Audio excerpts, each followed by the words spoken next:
Je suis Danielle Obono, députée de Paris, du 18e et du 19e arrondissement, et on se trouve justement ici, entre le 18e et le 19e arrondissement, à la porte d'Aubervilliers, où a eu lieu tout à l'heure une évacuation des centaines de personnes qui sont à la rue depuis des mois à cette porte. Il y a quelques semaines, une personne est morte sur ce campement,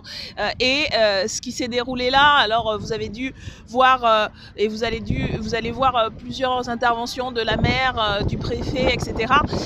C'est bien sûr une bienvenue que les personnes ne soient plus à la rue, mais malheureusement c'est une opération de communication, parce que ce qu'on a vu depuis plusieurs mois, c'est que les personnes sont momentanément hébergées et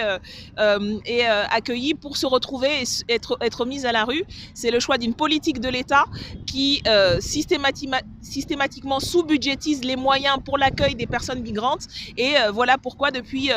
des mois et des années, dans ces quartiers,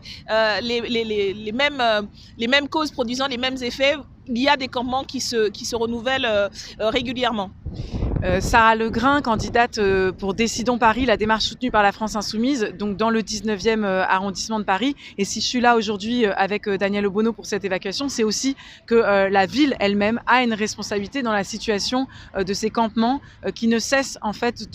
d'être évacués, puis de se reconstituer un petit peu plus loin. Alors ce qu'on a vu ce matin, c'était effectivement Anne Hidalgo devant les télévisions, mais c'était aussi des riverains, c'était aussi des collectifs et des associations qui étaient venus pour dénoncer une grande opération de communication et pour demander la mise à l'abri pérenne des personnes. Or, non seulement l'État peut donner des moyens, mais la ville également, et depuis des mois, on assiste à une sorte de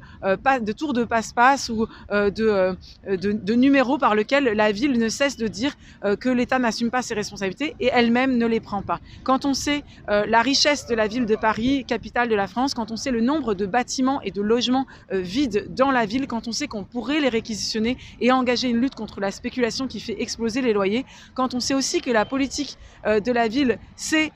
notamment la protection de l'enfance, qui est une de ses compétences phares, et qu'il y avait ce matin des familles, des enfants, des femmes enceintes. La ville a une responsabilité, c'est ce que nous portons dans le programme de Décidons Paris, en finir avec les évacuations à répétition et enfin